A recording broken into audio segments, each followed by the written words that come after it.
Wait a minute. Have you heard the strange tales of the Whistler?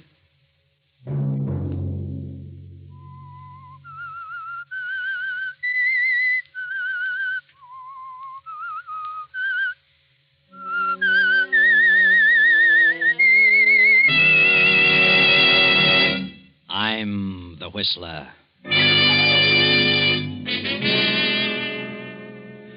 I've come to the end of my rope.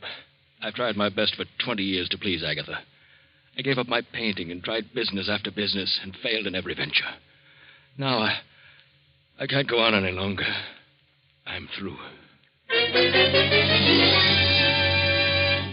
Another Sunday night, and again CBS presents The Whistler.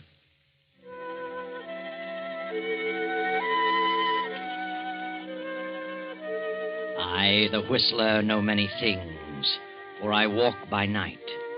I know many strange tales, many secrets hidden in the hearts of men and women who have stepped into the shadows. And so I tell you tonight the amazing story of the Alibi. Poor Henry Farrington paces the library floor. Through his mind run the events of the past 20 years, from the day when he married the wealthy young widow Agatha Durant. Henry hadn't $1 of his own then, nothing but charm. He still hasn't $1 of his own, and now very little charm. Henry was a struggling artist, but Agatha was a businesswoman and was determined to make Henry a businessman. And Henry had tried hard. Agatha backed him in venture after venture, bossing him, completely dominating his every moment. But Henry experienced nothing but failure, and gradually Agatha's love turned to disgust. And now, 20 years later, his artistic talent long since vanished, he realizes what a wreck Agatha has made of him. What are you doing in here, Henry?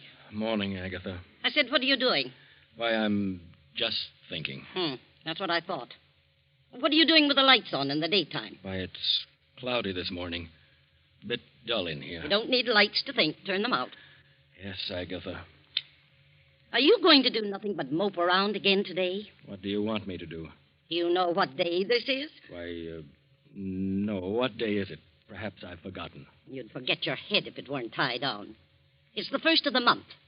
You go into town and collect the rent on the store buildings. Very well, Agatha. Shall I deposit it in the bank? No. Bring it back here. And hang on to it. You lost it last time.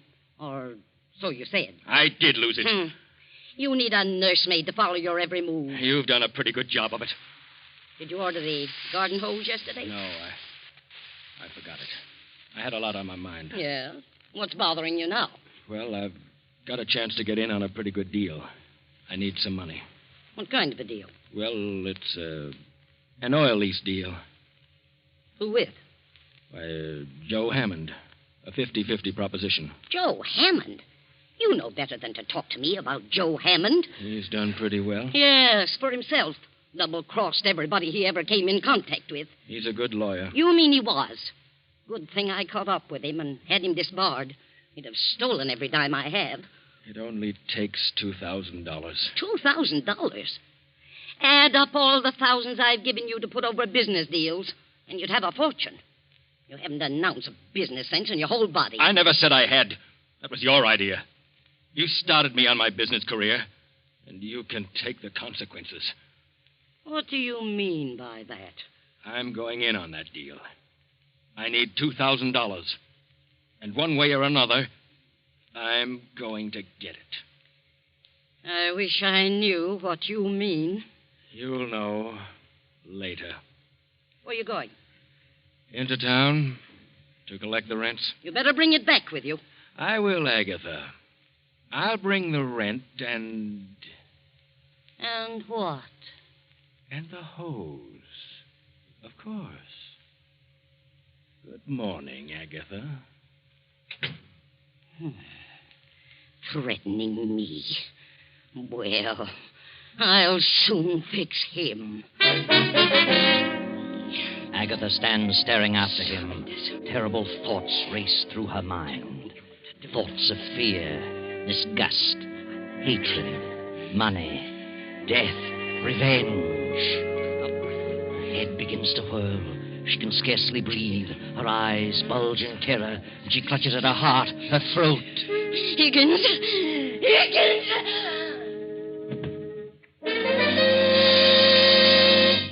Higgins, the butler, rushes in, realizes at once that Agatha has had another of her heart attacks, carries her to the Davenport, gives her a dose of her stimulant, and calls Dr. Johnson. I heard her call to me, but she was unconscious when I reached her, Dr. Johnson. I gave her some of her heart medicine.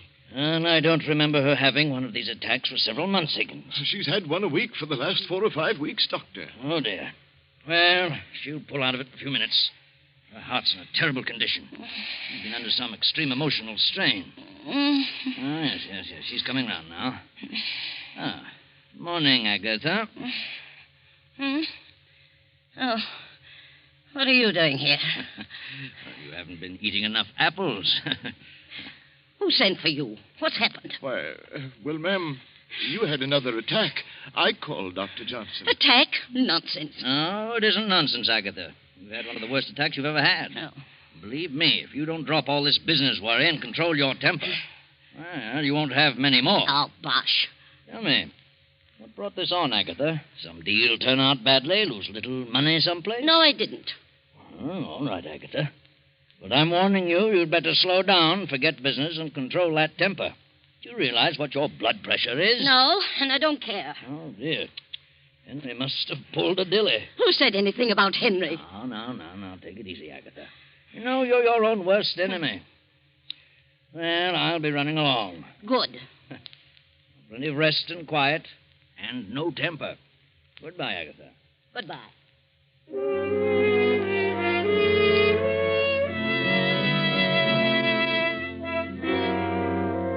Poor Henry walks around town for a half hour and finally gets up sufficient courage to see Joe Hammond, the ex-lawyer. Well, Henry, have you got the 2,000? Well, no, that is not exactly, Joe. When will you have it? I can raise it, but it'll take a little longer than you gave me. Now, look, Henry, I bought that lease and gave my check for 4,000. Your check bounced. You didn't have a dime and you knew it. Now I'm caught short because of you. And you'd better dig up the 2,000 or I'm turning it over to the county attorney. I'll get it, Joe. How will you get it? I'll figure it out. Did you ask your wife? Yes. But she refused when I told her it was a deal with you. Oh, you're a sap, Henry. You know she hates me. I've told her she was all wrong about you. I couldn't stand to be around a woman like that. Sometimes I can hardly stand it myself. I'd kill her. What did you say? I said I'd feed her ground glass. She's done enough to me. And if I had to put up with her as you have, well, I'd do something about it. What would you do, Joe? I'd wring her neck. I can't stand a bossy woman. You'd kill her, would you? Oh, well, I was just speaking figuratively. You've tried hard, Henry. You've done your very best to be a successful businessman. It isn't your fault. So far, you failed, and she's sore about it. Left her entire fortune to her niece, a mere nitwit of a girl just out of school. I know, but she took out a $50,000 policy payable to me. Oh, what good does that do you? If you die first. But she isn't very well, Joe. She may live for years. You may bump off tomorrow. Yeah. Oh, of course, I doubt that. Nothing wrong with you that a bank account wouldn't fix. Is there? No, guess not. She's got all the money she'll ever need. She's not in a jam. She's seen everything. It'll all go to that niece. Except the insurance made out to you. That's payable in a few days, you know, after death. Yeah? I'm in a jam, Henry, and you're in a jam. You better start figuring some way out. I'll give you to the end of the week, Saturday at noon. You mean you must have the money by then? Oh, no, not necessarily money. Just some sort of assurance that you know where you can really get it. I see. Yeah. Well, think it over. And I'll always be around if you want any legal advice. Thanks, Joe, for the extension. I'll be in touch with you.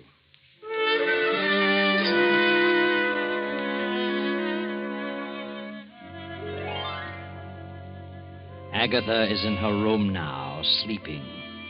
Her niece has come home from college, having graduated, and brings with her a young man.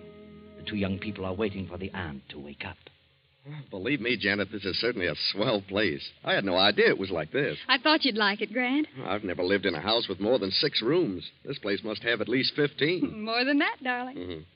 Your Aunt Agatha certainly must have a lot of money to be able to keep a place like this. She has. She has more than she knows what to do with. What'd the butler say happened to her? Oh, she had another attack.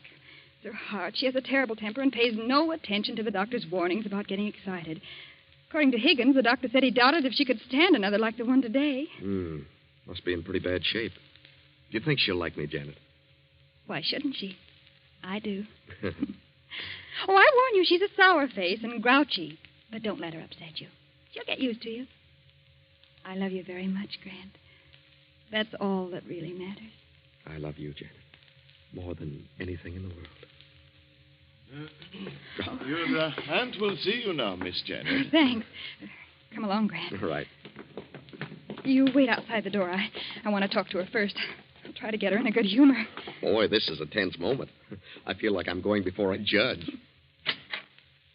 Hello, Aunt Agatha. How do you feel? I feel all right. How long have you been here? Oh, about half an hour. Sorry to hear you had another attack today. You should take things more calmly. That's easier said than done. How's Uncle Henry? He's in town. Good-for-nothing man. Oh, I wouldn't say that. What do you know about it? Nothing. Oh, I think I know Uncle Henry rather well. All men are the same. I wouldn't trust one around the street. Well, that's a matter of opinion. Aunt Agatha, Well, what's on your mind? What are you trying to say? I have a surprise for you. Surprise? What do you mean? I brought a guest home with me. A guest? Least you could do was warn me. Who is she? It isn't a girl. Who, then? Just a minute. Come in, Grant. Aunt Agatha, this is Grant. Grant? Grant who? Grant Collins. I'm very happy to meet you, Mrs. Farrington. What's he doing here? He's going to stay here for a while. Why? Well, because I asked him to. Well, I didn't ask him. But, Aunt Agatha, you don't understand. I understand, all right. And I don't need any explanations. Is this an example of what you've been doing at college, running around with men? Well, this is different. Grant is more than just a friend. I have enough trouble around here now without taking on any more. You'll have to leave at once. What? You don't know what you're saying. I certainly do. Perhaps I can explain You it. keep out of this. This doesn't concern you. I'm afraid it does concern him, Aunt Agatha. Well, who is he? Where'd you meet him? What does he do? Well, I'm just an ordinary person. I haven't come from any great family, if that's what you mean. And I haven't any money. What's your business? Well, I haven't any regular line. I've done a lot of things. But I'll hit on something. Another one. Just like Henry. You ought to have more sense than that, Janet. But I love Grant. Nonsense. And I love Janet. Young man, you better leave this house before I lose my temper. I'm not going to have my niece throwing herself away on a nobody. Now get out. Just a minute, Aunt Agatha. This is my home, too. Grant is here at my request. Is that so? Your home, eh? It's your home only so long as I choose to make it so. You're my heir, but if you dare to defy me, I'll change that quicker than you can bat an eye. Oh, you're jumping to conclusions. After you get to know me better, I think you'll like me, Aunt Agatha. Aunt Agatha? What do you mean by Aunt Agatha? I'm your nephew. Did you say nephew? Yes, he did. Grant and I are married. Married? We were married today. How dare you? How dare you do such a thing without consulting Now, please, me? Aunt Agatha, don't let yourself get excited. Get out of here. Get out. But please, Mrs. Farrington, give me a chance to explain. This marriage will be annulled immediately, Janet, or I'm through with you. Do you hear? I'll change the will and leave you nothing. It's final. Now get out. Get out, both of you, and leave me alone. Get out. Come on, Grant. Let's leave her alone before she has another attack. What do you think we should? I'm all right now. Leave me alone. Say, I never expected anything like this. Neither did I. She certainly is in a bad way. Yes. I didn't realize it was quite this serious. She's in a terrible mental state. Well, this is a pretty situation for us. Oh, I don't want you to leave, darling. You'd better wait a few days until she's better. There must be some way to win her over. I hope you're right. I'll have a talk with Uncle Henry. Something's happened to cause all this. I'll find out as soon as he comes in. Now, don't worry, darling. Everything will be all right. I hope so. I'll just keep out of her way for a few days and see what develops.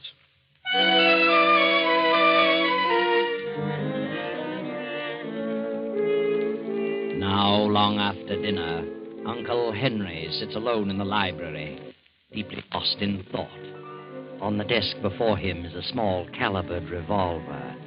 His fingers toy with the weapon. And as the door opens, he slips the gun into his desk drawer. Janet closes the door and steps into the room. Uncle Henry. Huh? Oh, come in, Janet. I wanted to talk with you alone. Talk with me? Very well. What is your opinion of Grant? Why, I like him. Fine boy. Do you suppose it would do any good if you talked to Aunt Agatha? I? You know as well as I do how she feels about me. And in her eyes, Grant is an exact counterpart of me. She thinks it's the same situation over again. And she's determined that you won't have to put up with a failure as she did with me. But how does she know he'll be a failure? I'm her yardstick for all men without means. What happened today to cause the heart attack? Her violent temper. But there must have been a reason. Yes, Janet, there was. I had a deal on, and I needed $2,000. She flew into a rage and had the attack after I left the house. What on earth are we going to do about her? I don't know, Janet. As for me, well, I've come to the end of my rope. I've tried my best for 20 years to please her. Now, well, I just can't go on any longer. I'm through. What do you mean? Just that. There's nothing left for me now. I'm too old to try anything new. Too old to go back to my painting, and Agatha is becoming more resentful every day. I'm licked. Uncle Henry, are you trying to tell me that you're planning something? Planning something, my dear? What do you mean? You mustn't, Uncle Henry. Regardless of how you feel, there's still much to live for. Is there? You've always been so kind and good to me. I just couldn't stand it if you were to... No, please, darling. I'm much older than you. I just see things differently, that's all. And it's been terrible lonely in this house since you've been gone. Now it'll become lonelier and lonelier, filled with hatred and greed and resentment, and I couldn't stand it. Promise me you won't do anything foolish. Janet, whatever I do will be for the best. Please believe me. Everything will come out for the best.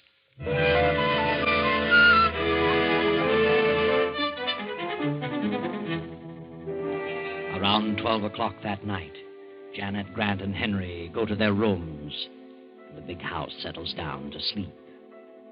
Then, 2 hours after midnight, Agatha stirs uneasily in her bed. An eerie figure in white stands beside her. She opens her eyes. What? Who's there? I want you, Agatha Barrington.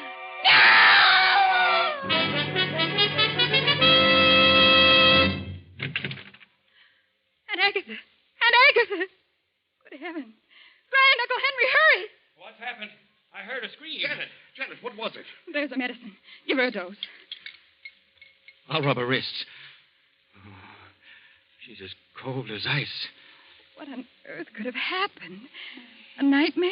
She's had quite a shock. Well, her pulse is fairly strong. She's coming to. Oh.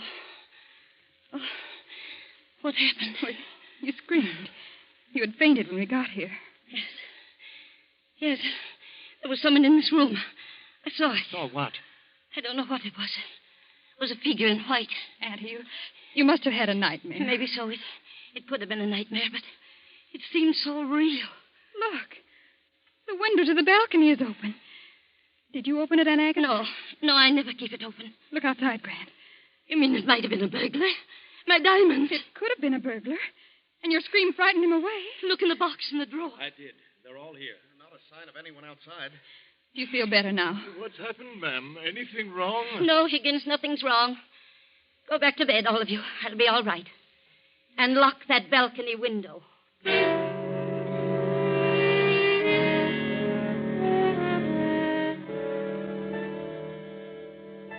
Now it is the next night. Uncle Henry is sitting alone at the desk in the library, lost again in a deep study. Grant and Janet are in the living room. You really think it might have been a prowler last night, Grant? Well, I don't know. The window was open. It could have been. I'm inclined to think it was nothing more than a nightmare. She's been so upset lately. Well, if it was a burglar, he didn't get anything. Well, that's true. And he might try it again. If he does, he's liable to get a good scare. What do you mean? This. Grant, where did you get that revolver? Out of my Oh, trunk. please, Grant, I don't like guns. Let them take what they want. If you start shooting, they're liable to shoot back. Besides, jewels can be replaced. Now, don't worry, darling. I couldn't shoot anyone if I tried. Anyway, there are no bullets in it. Then what good is it? Well, it's a little .32 I use in school for a starting gun. It has nothing but blanks in it. Yeah, see? It won't hurt anyone, but it'll give them a good scare. Well, blanks or no blanks, I don't like guns around. Now, don't worry, darling. Oh, good heavens, it's 7:30. I'd better get dressed or we'll be late for the Morrison's party. Oh, yeah, you better hurry. I'm all ready. I want to see about the car. Oh, Higgins. Yes, sir. Come in, sir. I was just having a little coffee and a bite to eat. Would you care for anything, sir? No, thanks. Did Rollins check my tires and gas? I did, sir. Rollins and the others are all off tonight. I put your car in front. Oh, thanks. Excuse me, sir. The Farrington residence? Yes? Oh, yes, Mr. Hammond. He's dozing in the library. I'll get him. What? Oh, I see. Yes, I'll tell him. Goodbye. Joe Hammond wants Mr. Farrington to come over to his place this evening. I'll tell him. Excuse me, sir. Anything else I can do for you? Oh, no. I'll be running along in a few minutes. By the way, since Mr. Farrington's going out, you'd better look in on Mrs. Farrington once in a while. Oh, I will, sir.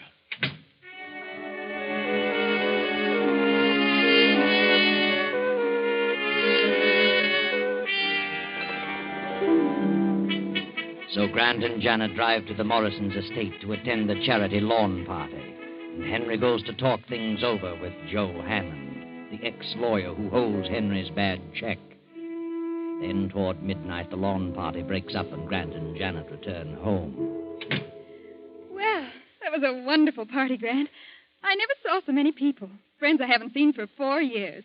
I was thrilled to death. Yes, it was quite an affair. I wonder how much they raised. Good many thousands, I imagine. And did that red-headed gal sell war bonds? I'll run up and see how Aunt Agatha is. I'll be right down. Right. I think I'll have a nightcap. Want one? No, thanks. Hello, Grant. Oh, hello. Party over already? Yeah, big affair. Had a great time. I got to talking business with Joe Hammond, and first thing I knew, it was almost midnight. Grant, call Dr. Johnson. What? Janet, what is it? Aunt Agatha. Come quickly, Uncle Henry. Call Dr. Johnson, Grant. You can't get him. Call the emergency hospital. Get a police ambulance.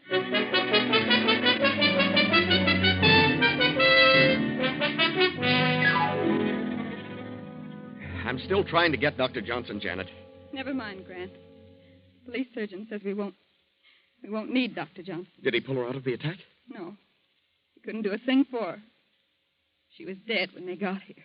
Good heavens. Well, she must have had a severe attack. Well, you see, Grant, Just a minute, folks. I'd like to ask a few questions, and I'd prefer that you didn't carry on any conversation with each other. No conversation. Well, what's he mean, Janet? Never mind. I'll get around to that.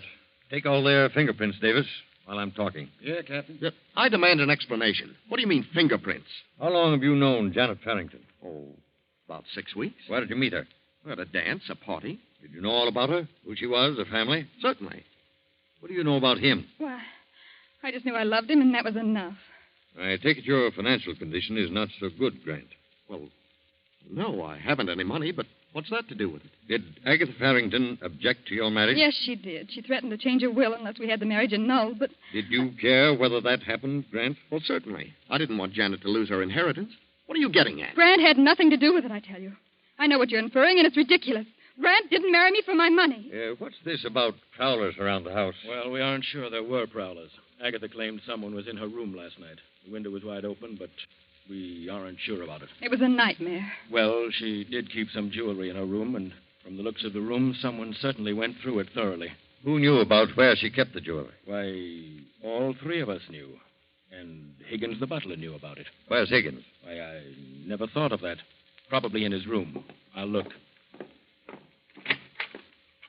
Higgins! He's unconscious! Yeah. He's been blackjacked. Higgins! Mr. Farrington, what's wrong? Who slugged you? Slugged me? Why, I've been asleep. That's what you think. Feel the bump on your head. Good heavens. Did you hear any shots tonight? Shots? No, I was in my room. I must have dozed off in the chair. Then it must have been a burglar. What goes on here? Anyone would think you were trying to cook up a murder. No, Grant. The murder's already been done. What? Yes. Mrs. Farrington was shot in the chest. Twice. Shot? But that's not possible. Shot? Here you are, Captain. We found this gun in the young fellow's room. It's been fired twice. Well, this is silly. That's a starting gun. Nothing but blanks in it. Who fired it? What? I haven't the slightest idea. All right, Davis. Take the gun and the bullets from Mrs. Farrington's body and have ballistics check on them.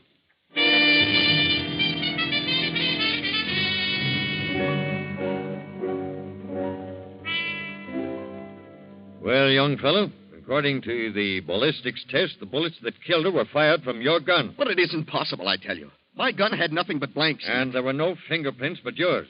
I'm afraid you're stuck with this deal. No, please listen. I couldn't have done it. You had a motive, a gun, and an opportunity. And furthermore, you left that party for a half hour tonight. We checked on it. We have a witness who saw you leave. All right, what if I did? My gun has blanks in it. Oh, please believe me. I couldn't bring myself to do such a thing. I couldn't. You killed Mrs. Farrington, and you might as well admit it. I didn't. I didn't shoot her. I swear I never touched her. I can't stand by and see an innocent person suffer for this. The boy didn't do it. I did it. I had a better reason. I planned it. I'd have enough of Agatha, and I was caught in a jam. I did it to get the insurance she left me. I was desperate. I came back and slugged Higgins while he was asleep, shot Agatha, and left the house. I don't believe you. You're trying to cover up for him, but it won't hold water. We've got him dead to rights. But I couldn't have killed her. I only wanted to scare her. What? Go ahead.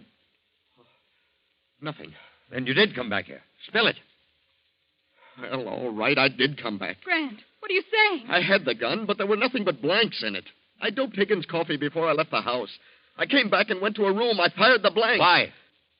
Well, I knew she had a weak heart. I figured the shock would bring on her death. I was the figure in her bedroom. I couldn't see Janet lose her fortune, but I didn't want to give her up. Grant, how could you? I can't believe it. I tell you, I came back and shot her. If he fired blanks, then I must have fired the bullets that actually killed her. Look at his gun. Real bullets in it. What? Why, they are bullets. Where's your gun, Farrington? Here. Open it. Great Scott. Why, they're blanks. That settles it. Come on, young fella. We've had enough talk about this. The evidence is all against you. Yes, Grant. The evidence is all against you. And nothing can save you now. Try as he might, Henry can never convince anyone that he planned to kill Agatha. Although it is true he did come back and fire at her, just as you did, Grant. But it was definitely you and your gun that fired the fatal bullets. Of course, I know what you're wondering. How did the real bullets get in your revolver?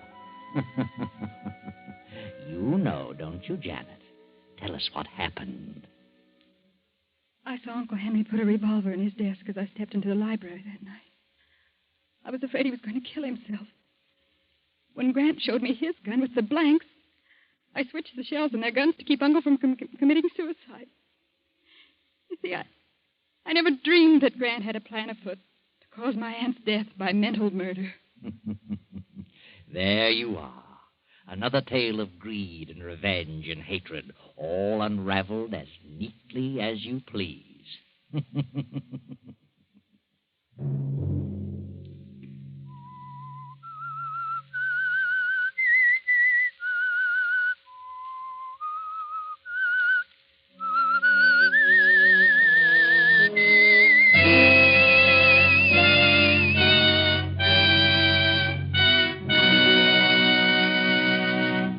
CBS has presented The Whistler.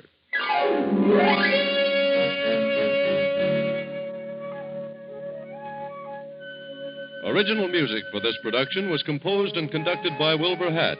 The Whistler is written and directed by J. Donald Wilson and comes to you from Columbia Square in Hollywood. Next Sunday, same time, I, the Whistler, will return to tell you another unusual tale. Good night.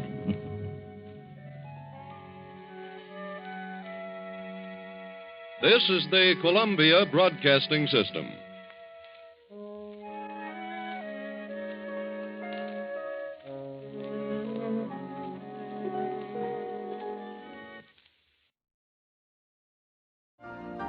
You've been listening to the OTR Gold Network. Find more classic radio at otrgold.com.